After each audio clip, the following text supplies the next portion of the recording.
Nuit du 19 septembre 2019 dans l'état du Nevada aux États-Unis. Un pick-up roule à toute allure sur l'autoroute A375. Son conducteur s'appelle Pete. C'est un vieux gars du Midwest à qui on la fait pas. Plus qu'une poignée de kilomètres et il aura atteint son but, la fameuse zone 51. L'excitation monte, mais l'angoisse n'est pas loin. Pete a conscience des risques. On ne pénètre pas impunément dans la base militaire la mieux gardée des États-Unis. L'hiver dernier, un type est mort en franchissant le périmètre de sécurité. Pete domine sa peur. Cette fois, ce sera différent. Dans moins de 24 heures, 1 million de personnes vont se ruer sur la fameuse base. 1 million de personnes. Un immense rendez-vous de fêtards venus de tout le pays, ici, dans la zone 51. L'info tourne sur les réseaux sous le titre « Si on est assez nombreux, ils ne pourront pas nous arrêter ». Pete accélère et il veut être en première ligne. 20 septembre 2019, jour J, il y est. Pete inspecte les environs, le désert, des caméras de surveillance plantées sur des cactus, un long grillage blanc pour marquer la limite autorisée, quelques voitures garées là en vrac, enfin, pas grand-chose. Ah si, il y a des jeunes qui gesticulent devant un groupe de journalistes, et tous sont morts de rire. Pourquoi ? Pete tend l'oreille, et peu à peu il réalise. Il s'est fait avoir sur toute la ligne. Toute cette histoire était une blague, juste une putain de blague, une rumeur sur le net, un truc lancé en l'air. Prenez une date, postez-la sur Facebook, fichez-lui un titre accrocheur du genre « Raid sur la zone 51, ils ne nous arrêteront pas », et hop, c'est parti pour le buzz. 2 millions d'inscrits. En vrai, 50 personnes se sont pointées.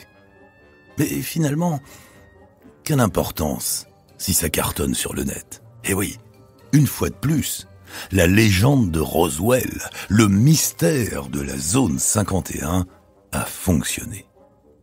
Pete serre les poings. Lui, il y croit. Il en est persuadé. Derrière ces grilles réside un secret inestimable, la confirmation que les extraterrestres existent bel et bien, la preuve que nous ne sommes pas seuls dans l'univers. Podcast Story. Ne vous moquez pas, beaucoup d'Américains, à l'instar de Pete, en sont persuadés. Des créatures venues du fin fond de l'espace auraient à plusieurs reprises visité notre Terre. Mais dans l'ombre, le tout-puissant gouvernement américain s'évertue à nous cacher la vérité. Qu'elle soit encouragée ou tournée en dérision, cette croyance constitue une part essentielle de la culture contemporaine américaine. Quantité de films, de livres lui sont consacrés et l'intérêt qu'elle suscite n'est pas près de s'essouffler. Où trouver les racines d'un tel engouement ?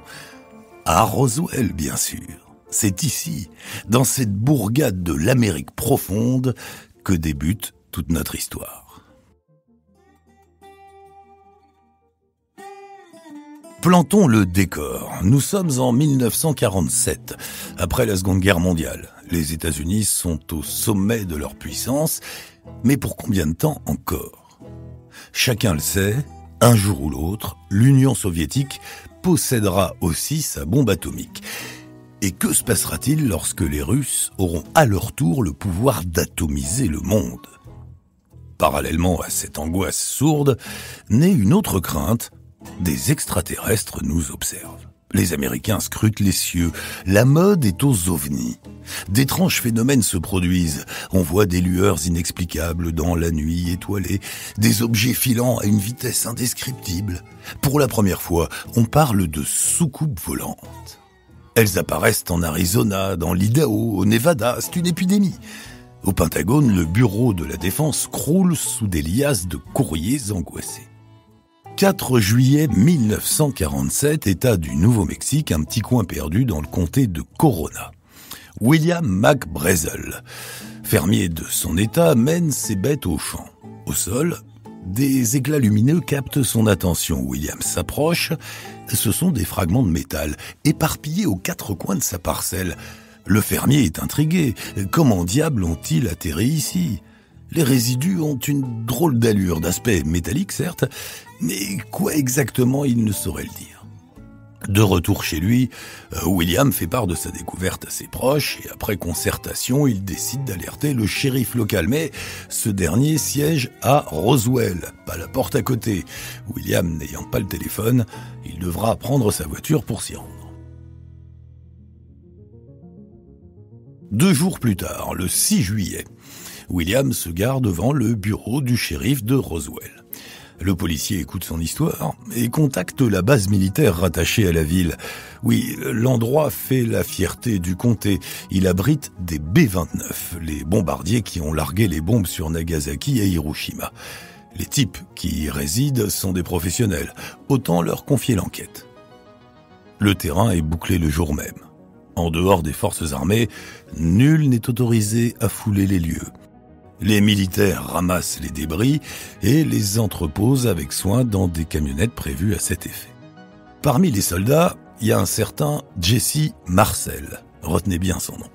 Une fois chargé, la cargaison est répartie entre 2 bases, celle de Roswell et une autre située dans l'Ohio. Peu de temps après, l'état-major de Roswell se fend d'un communiqué de presse et tenez-vous bien, il est officiellement déclaré que le 509e bataillon a récupéré les restes d'une soucoupe volante. Vous ne rêvez pas, des hauts gradés ont rédigé noir sur blanc le mot « soucoupe volante ».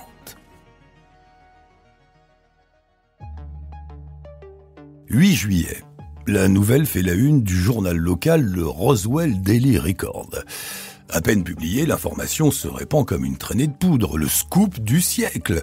Scoop du siècle, oui, mais pour quelques heures seulement, parce que le soir même, le quartier général de l'US Air Force publie un cinglant démenti. Toutes nos excuses, les gars, l'appareil n'était pas un vaisseau spatial. 9 juillet. Sous l'œil inquisiteur des journalistes, le général Ramsey réitère le message. Les boys qui ont collecté les débris sont allés un peu vite en besogne. Nous sommes formels, il s'agissait d'un banal ballon météo, ni plus ni moins. L'engin a été abîmé par un orage dans la nuit du 2 au 3 juillet, raison pour laquelle on l'a retrouvé en morceaux dans le champ du fermier, monsieur McBrazel. Devant les photographes, on étale un amas d'aluminium froissé, d'où émergent des fragments de câbles tordus. Les reporters clignent les yeux, c'était donc que ça, toute cette histoire. On prend quelques clichés pour la peine et puis on remballe le matériel, voilà, c'est fini. Pendant 30 ans, on ne parlera plus de Roswell. 1949, l'URSS annonce avoir fait exploser sa première bombe atomique. Ça y est, les États-Unis ont un adversaire à leur mesure. Une nouvelle guerre en perspective ? Et non, les 2 superpuissances préfèrent se regarder dans le blanc des yeux en gonflant leurs muscles. C'est ce que l'on appelle la guerre froide, l'équilibre de la terreur. On ne se fait pas la guerre directement, mais le monde devient un échiquier sur lequel les Américains et les Russes placent leurs pions, et cette compétition dépasse notre planète. L'espace devient le terrain de jeu favori des superpuissants. Premier à avoir la tête dans les étoiles, un soviétique. Premier à marcher sur la Lune, un américain. La conquête spatiale fascine petits et grands. Tandis que les mômes se gavent de films de science-fiction, les savants, eux, débattent pour savoir si oui ou non la vie est possible en dehors de notre petite planète bleue. Durant 2 décennies, les États-Unis sont portés par un optimisme triomphant. Mais à l'approche des années 70, le temps se gâte. La guerre du Vietnam et les magouilles du président Nixon ébranlent la confiance des Américains. Leur gouvernement est corrompu, Washington devient la bête noire, une hydre à 1000 têtes qui conspire et assassine en secret. Complotisme et rêverie intergalactique, c'est ici, à la lisière de ces 2 concepts, que Roswell va renaître de ses cendres. Fin des années 70. Stanton Friedman arpente l'Amérique de long en large. Le but de son voyage ? L'étude des objets volants non identifiés, les fameux ovnis. Sa route croise celle d'un certain Jesse Marcel. Vous vous souvenez de lui ? Jesse Marcel, c'était l'un des militaires qui était intervenu à Roswell en 1947. Le temps a passé et le lieutenant Marcel a vieilli. Avant de mourir, il souhaite se délester d'un lourd secret. L'ancien soldat révèle à Friedman que les débris retrouvés à Roswell étaient bien ceux d'un vaisseau extraterrestre. Le dossier a été classé secret défense. Marcel et ses camarades ont dû se taire. La conférence de presse donnait le 9 juillet 47 une mise en scène.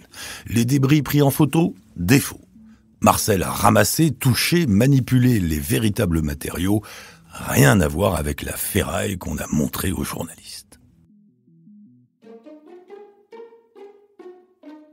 Le vieux lieutenant n'est que le premier. Après lui, les témoignages se multiplient et progressivement Roswell remonte à la surface. 1980. William Moore et Charles Berlitz, des spécialistes autoproclamés du paranormal, rédigent un ouvrage consacré au crash. Sous leur plume, l'événement prend une ampleur inédite. Ce ne serait pas un, mais 2 appareils qui se seraient écrasés. Mieux, les corps de leurs occupants ont été récupérés par l'armée. Enfin, pas tous, mais il subsisterait un spécimen bien vivant. Une autre info exclusive. Vaisseau, corps, tout le fourbi a été transféré dans la zone 51. La zone 51. Pour la première fois, l'expression est accolée à celle de Roswell. Non, ce n'est pas une invention, l'endroit existe bel et bien, il s'agit d'une base militaire située au beau milieu d'un désert de sel. Pour le reste, qu'est-ce qu'on y fait, qu'est-ce qu'on y cache? Allez savoir. Le lieu est étroitement surveillé et l'US Air Force ne laisse filtrer aucune information quant à ses activités. Tout au plus admet-elle l'expérimentation d'avions furtifs. Évidemment, Moore et Berlitz concoctent une autre version. La zone 51 a été créée pour abriter les restes du vaisseau écrasé à Roswell. Depuis, l'armée s'en sert pour tester des prototypes conçus à partir de la technologie alien. L'ouvrage remporte un joli succès, mais la notoriété de Roswell explose grâce à un autre média, la télévision. À la fin des années 80, une flopée de documentaires envahit les petits écrans. Musique dramatique, vues époustouflantes sur les étendues désertiques du Nevada, images de reconstitution commentées par des soi-disant experts, et sans oublier les témoignages. Les Américains sont médusés. C'est une histoire incroyable. Certes, les témoins se contredisent d'un film à l'autre. Pour beaucoup, le mensonge est même flagrant. Autant le dire tout de suite, la majorité d'entre eux n'a jamais mis les pieds sur le site l'année du crash. Peu importe, une légende est née. Le nom de Roswell est sur toutes les lèvres. La petite ville est prise d'assaut par les touristes d'un genre particulier. Ils ne viennent pas admirer les beautés naturelles. Non, ce qu'ils veulent, ce sont des preuves. Quant à la zone 51, elle déplore un nombre grandissant de petits curieux aux abords de ses grilles. À l'aube des années 90, la majorité des Américains nourrit cette conviction. Les autorités gouvernementales mentent et Roswell en est la preuve ultime. La rumeur enfle, la défiance grandit, le département de la Défense n'a plus d'échappatoire, il est sommé de s'expliquer. 1995, le Pentagone rend les armes. Dans un épais rapport, l'organisme fait son mea culpa. Oui, il avoue, la vérité a été dissimulée. Ce qui s'est écrasé à Roswell n'était pas un ballon météo. Vraiment? Ne vous emballez pas, un petit retour en arrière s'impose. Rappelez-vous, en 1947, les États-Unis sont sur le pied de guerre. L'Union soviétique n'a pas encore la bombe, mais pour combien de temps encore ? La question taraude le Pentagone et pour y remédier, l'US Air Force met en place un programme expérimental. Son nom, Mogul Project. Sa mission, capter et repérer les ondes sonores propres aux explosions atomiques qui viendraient de Russie. Et pour les enregistrer, les chercheurs envoient dans l'atmosphère des structures composées de ballons géants. Les essais ont lieu au-dessus du désert du Nevada. Très peu d'habitants dans les parages, des conditions météorologiques plutôt bonnes, bref, l'endroit idéal pour s'adonner à des expériences top secrètes. Un petit nombre d'officiers est mis dans la confidence, les généraux basés à Roswell ignorent tout du projet. Et le 3 juillet, un de ces prototypes est frappé par la foudre et les débris retombent sur le champ de Mac Brazel. Et voilà le fond de l'affaire. Une technologie tenue si secrète qu'une partie de l'armée américaine l'a confondue avec une soucoupe volante.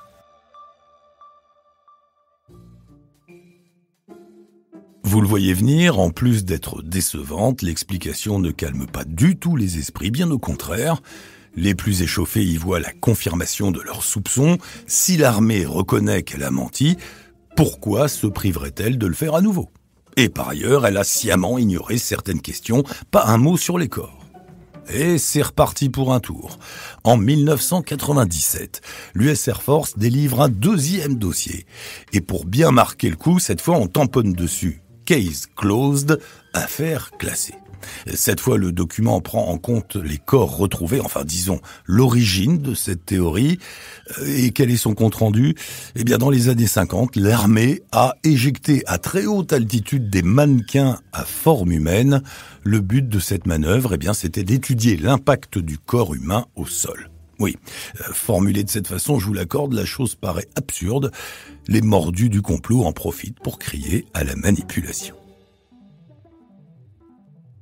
Entre-temps, Roswell a fait son incursion dans le champ de la fiction. La série X-Files a été l'une des premières à l'inclure dans son scénario. Par la suite, d'autres lui ont emboîté le pas, les Simpsons, Futurama, Doctor Who, Star Trek, Stargate et American Dad, pour n'en citer que quelques-uns. En 1999, la série Roswell fait battre le cœur des adolescents. L'action se joue dans la ville éponyme et les extraterrestres sont de séduisants jeunes gens qui, en plus d'être poursuivis par le FBI, ont maille à partir avec leur vie amoureuse. Et n'oublions pas les films, Indiana Jones et Independence Day font partie des plus notables. Bref, à la fin des années 90, Roswell s'est définitivement implanté dans la psyché américaine. Depuis, le mythe poursuit sa mue. Pas une seule année sans qu'une nouvelle hypothèse voie le jour. Kennedy aurait été assassiné parce qu'il menaçait de dire la vérité, ou mieux, Staline, oui, et ses sbires auraient orchestré l'affaire de A à Z. Dans quel objectif ? Eh bien, semer la panique parmi ces braves Américains. Roswell sans aliens ? Oh, quel dommage. Surtout que la ville en a fait sa marque de fabrique. Ici, les petits hommes verts se déclinent à toutes les sauces, enseignes de diners, lampadaires customisés et cerise sur le gâteau, des effigies gonflables sur le lit de votre chambre d'hôtel. Roswell est un business. La ville ne craint pas le kitsch. S'il y a de l'argent à se faire, autant y aller à fond. On ne lésine pas sur les néons et on rajoute une couche de peinture fluorescente. Vous êtes insensible à cette ambiance de parc d'attractions ? Eh bien, on vous proposera des circuits dans le désert. Si vous êtes en quête d'informations dites sérieuses, vous pourrez écouter pléthore de conférences. Il existe même un festival. Roswell fonctionne comme un marronnier. À intervalles réguliers, l'affaire est remise sur le tapis. Tel sénateur demande l'ouverture d'une énième enquête. Un vieux vétéran sort de son mutisme en publiant un ouvrage contenant de nouvelles révélations. Et lorsque le prétendu témoin passe l'arme à gauche, eh bien ses descendants prennent le relais. Grand-papa a laissé derrière lui un journal intime 100% certifié. Bon, soyons sérieux. Sur tous les militaires présents à Roswell en 1947, 2 seulement ont soutenu la thèse des extraterrestres. Et encore, ils étaient incapables de s'en tenir à une seule version. Alors Roswell ne serait qu'une vaste supercherie. À peu de choses près, oui. L'affaire a attiré bon nombre d'escrocs et on ne compte plus les canulars qu'elle a suscités. En revanche, il subsiste une question majeure. Pourquoi, en 1947, l'état-major de Roswell a-t-il édité un communiqué aussi aberrant ? Pourquoi avoir annoncé publiquement qu'une soucoupe volante s'était écrasée dans le désert du Nouveau-Mexique ? Les hauts gradés qui dirigeaient la base ne prenaient aucune décision à la légère, et leur sens de la discipline était proverbial. Publier pareille information pouvait mettre en péril leur carrière, leur honneur, à moins qu'ils aient été encouragés par leur hiérarchie. Et dans ce cas, comment expliquer le démenti qui a suivi quelques heures après ? Voilà, allez savoir, le mystère demeure. Et il n'est pas près d'être résolu. L'intérêt de l'affaire repose sur son caractère insoluble. Sans lui, il ne subsisterait pas grand-chose. À mesure que le temps passe, Roswell se détache du contexte historique qu'il a vu naître. Un peu comme le Far West, il réécrit sa propre histoire. Peu à peu, au même titre que Marilyn Monroe ou les super-héros, il devient un jalon essentiel de la pop culture américaine. C'est l'avantage avec les mythes, vous pouvez les manipuler à votre guise et les réécrire autant de fois que nécessaire. Et les Américains s'en donnent à cœur joie. La zone 51 est une source infinie de délire et de débat. Et en plus, elle est bonne pour le business. Ils ne vont pas s'en priver. Comme le disait le cinéaste John Ford, quand la légende dépasse la réalité, imprimez la légende. Podcast Story. On a tous une histoire à écouter. Ne manquez aucun épisode de Podcast Story. Abonnez-vous et mettez 5 étoiles sur Podcast Addict, Amazon Music ou Spotify.